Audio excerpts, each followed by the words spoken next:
So I just think it's in me. I think I was born to be one, you know?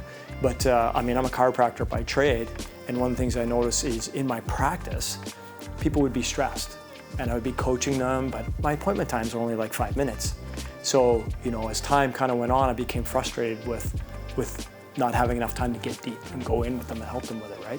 So about 15 years ago, I wrote my own book called Your Magnificent Life, 7 Keys to a Life You'd Love.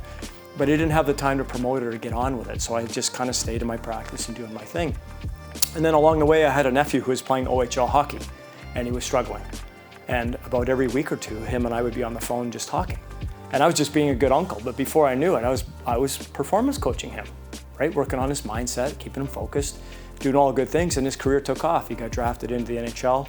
He ended up playing pro hockey till he was 31, right? So then my son came along, and he was playing junior hockey, and it's really hard to coach your own kids, so it didn't go that well. I learned a lot about what not to do when you're coaching that way, right? And then I knew Cassidy personally because I'm friends with his dad and his uncle. And we were at a seminar together and we were talking. He was telling me about the company and I just knew. My answer came within, like, I'd love to do that. So he called me and said, hey, do you think you'd want to do that? And I was like, absolutely. And it just kind of took off from there.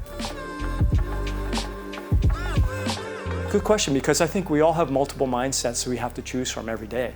And even throughout a day when we're faced with things, you know, we have a choice. How do we want to react to things, right? Because there's always some good things and some bad things that happen to us in every day, right? Every month, every week, in our careers, on all those things. So being mentally tough is making a decision how we want to attack challenges, because you can't avoid challenge in life.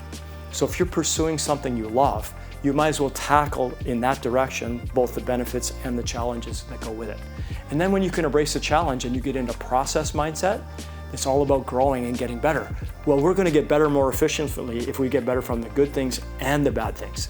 So we start to change the way we look at challenges as being actually a good thing because it's helping us develop more efficiently. Well, my approach to being a mental performance coach is always first and foremost, make sure that I'm in a good headspace and a good mindset when I'm on with my clients. So I want to be able to get to know them. I want to know their values. I want to know what makes them tick.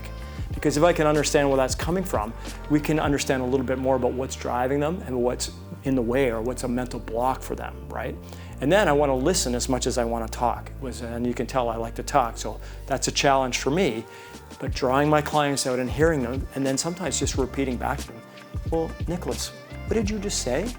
And when they hear it for themselves, they're like, I get it, coach, right? I can reframe my mindset on that. I can make a choice. We could use alter ego and reset. My favorite part absolutely is when my athletes do something, or even my business people, when they do something really well and they succeed. Because when they succeed, we succeed. Our name may not be in the papers, we may not be in the stats columns, but that's the gratification. As I told you earlier, I wasn't getting enough time with my patients in the office.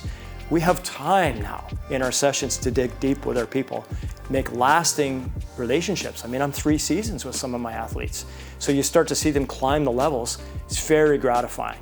And then when you get, you know, their mothers or their fathers or their spouses getting in touch with you and saying, thanks, man, like what a difference I've seen in my athlete, you know. It's just gratifying. And we get paid to do it too. What a great way to make a living.